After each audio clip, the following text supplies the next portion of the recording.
Hi everyone, welcome to Sai Rinu's kitchen. ఈరోజు వీడియోలో చాలా టేస్టీగా సింపుల్గా క్యాబేజ్ మంచూరియా ఎలా ప్రిపేర్ చేసుకోవాలో దానికి కావాల్సిన ఇంగ్రీడియంట్స్ ఆ ప్రాసెస్ ఏంటో చూసేద్దాం. ముందుగా ఒక బౌల్ తీసుకొని ఒక 2 కప్స్ వరకు క్యాబేజ్ సన్నగా తరిగి యాడ్ చేసుకోవాలి. ఆ తర్వాత ఒక 1 స్పూన్ వరకు కారం, ఒక 1 స్పూన్ వరకు ఉప్పు, అలాగే ఒక 1/2 స్పూన్ వరకు మిరియాల పొడి కూడా యాడ్ చేసుకొని ఒక 1 స్పూన్ వరకు సన్నగా తరిగిన అల్లం, ఒక 1 స్పూన్ వరకు ఎల్లిపాయ కూడా సన్నగా తరిగి యాడ్ చేసుకోవాలి. ఆ తర్వాత ఒక 1/2 కప్ మైదా పిండి యాడ్ చేసుకొని ఒక 2 స్పూన్స్ వరకు కార్న్ఫ్లోర్ కూడా యాడ్ చేసుకోవాలి. ఇలా యాడ్ చేసేసి ఆ తర్వాత మొత్తం మిక్స్ చేసేసుకొని మరి ఎక్కువగా వాటర్ యాడ్ చేయకుండా కొన్ని వాటర్ యాడ్ చేసుకుంటూ మొత్తం మిక్స్ చేసుకోవాలి. మరి ఎక్కువగా వాటర్ యాడ్ చేస్తే లూజ్ అయిపోతుంది కాబట్టి కొన్ని చూసుకుంటూ యాడ్ చేసి మొత్తం మిక్స్ చేసుకోవాలి. ఇలా పూర్తిగా కలుపుకున్న తర్వాత ఇలా అంతా కలిపేసి ఆ తర్వాత కొంచెం హ్యాండ్కి ఆయిల్ అప్లై చేసుకొని ఆ తర్వాత చిన్న రౌండ్స్గా చేసుకోవాలి. హ్యాండ్కి ఆయిల్ అప్లై చేసుకోకపోతే మాత్రం మొత్తం అంటుకుంటాయి, సరిగ్గా రావు రౌండ్స్. అందుకోసమే ఇలా కొంచెం ఆయిల్ హ్యాండ్కి అప్లై చేసుకొని ఇలా చిన్న రౌండ్స్గా చేసుకోవాలి. ఇలా ముందుగా అన్ని రౌండ్స్ ప్రిపేర్ చేసి పెట్టుకోవాలి. మరీ పెద్దగా చేసుకోకూడదు, మరీ చిన్నగా చేయకూడదు, మామూలుగా చేసుకోవాలి రౌండ్స్. ఆ తర్వాత ఇలా ప్రిపేర్ చేసి పెట్టుకున్న తర్వాత రౌండ్స్ మొత్తం స్టవ్ పైన ఒక ప్యాన్ పెట్టుకొని ఆయిల్ యాడ్ చేసి ఆయిల్ హీట్ అయిన తర్వాత లో ఫ్లేమ్లో పెట్టి ఆయిల్లో సరిపడే అన్నీ వేయాలి. లో ఫ్లేమ్లోనే కాల్చుకోవాలి. హై ఫ్లేమ్లో పెట్టి కాల్స్తే లోపల సరిగ్గా కాలదు.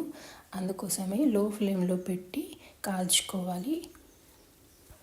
ఆయిల్ పూర్తిగా హీట్ అయిన తర్వాతనే లో ఫ్లేమ్లో పెట్టి ఆయిల్లో వేయాలి. ఇలా ఒక్కొక్క వాయిగా ఆయిల్లో సరిపడే అన్నీ వేసి వేయించుకోవాలి.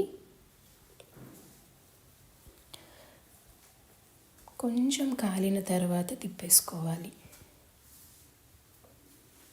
చాలా సింపుల్గా ప్రిపేర్ చేసుకోవచ్చు. ఎవరైనా కూడా ఈజీగా ప్రిపేర్ చేయొచ్చు అండ్ టేస్టీగా చాలా బాగుంటుంది. ఒకసారి ట్రై చేసి చూడండి. అంత త్వరగా ప్రిపేర్ చేసుకోవచ్చు. ఇలా కొంచెం కాలిన తర్వాత అటు ఇటు తిప్పేసుకోవాలి. ఆయిల్లో చప్పుడు పోయినప్పుడు మాత్రమే తీసేయాలి. పూర్తిగా లో ఫ్లేమ్లోనే కాల్చుకోవాలి. అలా అయితేనే లోపల సరిగ్గా కాలుతుంది అండ్ బాగుంటుంది. ఇలా మధ్యలో కలుపుతూ ఉండాలి. అలాగే ఇలా ఆయిల్లో చప్పుడు పోయినప్పుడు మాత్రం తీసేయాలి. ఇలా అన్నీ ఒక్కొక్క వాయిగా వేస్తూ కాల్చుకోవాలి. ఏమైనా అంటుకుంటే కొంచెం హ్యాండ్కి ఆయిల్ అప్లై చేసుకొని ఆయిల్లో యాడ్ చేస్తే సరిపోతుంది. అంతేనండి. ఇలా ప్రిపేర్ చేసుకున్న తర్వాత ఆ తర్వాత స్టవ్ పైన ఇంకో ప్యాన్ పెట్టుకొని ఒక 4 స్పూన్స్ వరకు ఆయిల్ యాడ్ చేసి ఆయిల్ కాస్త హీట్ అయిన తర్వాత సన్నగా తరిగిన ఆనియన్స్ 1 కప్ వరకు యాడ్ చేసుకోవాలి. ఒక 1 కప్ వరకు పచ్చిమిర్చి కూడా సన్నగా తరిగి పచ్చిమిర్చి కూడా యాడ్ చేసుకొని మొత్తం మిక్స్ చేసుకోవాలి. కొంచెం ఫ్రై అవ్వనివ్వాలి. మరి ఎక్కువగా ఏం అవసరం లేదు. కొంచెం ఫ్రై అయిన తర్వాత ఒక 1 కప్ వరకు క్యాప్సికమ్ కూడా కట్ చేసి పొడుగ్గా యాడ్ చేసుకోవాలి. ఇలా యాడ్ చేసేసి మొత్తం మిక్స్ చేసుకొని ఒక 2 మినిట్స్ అది దగ్గరికి వచ్చిన తర్వాత ఒక 1 కప్ వరకు టమాటో సాస్ యాడ్ చేసుకోవాలి. ఒక 1 స్పూన్ వరకు గ్రీన్ చిల్లీ సాస్ కూడా యాడ్ చేసుకొని ఒక 1 స్పూన్ వరకు సోయా సాస్ కూడా యాడ్ చేసుకోవాలి. ఒక 1 స్పూన్ వరకు వెనిగర్ కూడా యాడ్ చేసుకొని మొత్తం మిక్స్ చేసుకోవాలి. ఇలా మొత్తం మిక్స్ చేసుకొని లో ఫ్లేమ్లో కొంచెం దగ్గరికి రావాలి.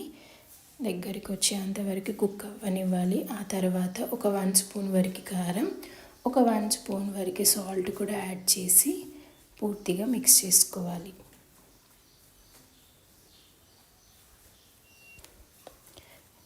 ఇలా మొత్తం మిక్స్ చేసిన తర్వాత ఒక 2 స్పూన్స్ వరకు కార్న్ఫ్లోర్ తీసుకొని దాంట్లో వాటర్ యాడ్ చేసి ఉండలు కట్టకుండా స్మూత్గా కలుపుకొని యాడ్ చేసుకోవాలి. ఇలా యాడ్ చేసి మొత్తం కలిపేసుకోవాలి. ఇలా కలిపిన తర్వాత ఒక హాఫ్ గ్లాస్ వరకు వాటర్ కూడా యాడ్ చేసుకోవాలి. వాటర్ యాడ్ చేసిన తర్వాత ఒకసారి మొత్తం మిక్స్ చేసుకొని కొంచెం దగ్గరికి రావాలి. ఇలా కొంచెం గ్రేవీ ప్రిపేర్ అయిన తర్వాత ప్రిపేర్ చేసుకున్న క్యాబేజ్ మంచూరియన్ బాల్స్ కూడా యాడ్ చేసుకోవాలి. ఇలా యాడ్ చేసేసి హై ఫ్లేమ్లో పెట్టుకొని మొత్తం మిక్స్ చేసుకోవాలి. ఒక 2 to 3 మినిట్స్ మొత్తం కలుపుతూనే ఉండాలి. గ్రేవీ మొత్తం వాటికి పట్టేంతవరకు కలుపుతూ ఉండాలి. ఆ తర్వాత కొన్ని స్ప్రింగ్ ఆనియన్స్ కూడా యాడ్ చేసుకొని మొత్తం మిక్స్ చేసుకోవాలి. అది పూర్తిగా దగ్గరకు వచ్చిన తర్వాత స్టవ్ ఆఫ్ చేసుకొని సర్వ్ చేసుకుంటే చాలా టేస్టీగా చాలా బాగుంటుంది. అండ్ సింపుల్గా క్యాబేజ్ మంచూరియన్ రెడీ. మీకు ఈ ప్రాసెస్లో నచ్చినట్లయితే ట్రై చేయండి, ఖచ్చితంగా మీకు కూడా నచ్చుతుంది. అలాగే వీడియో కనుక నచ్చినట్లయితే ప్లీజ్ లైక్, షేర్, సబ్స్క్రైబ్. కొత్తగా చూసిన వాళ్ళైతే సబ్స్క్రైబ్ చేసుకోండి. Thank you for watching.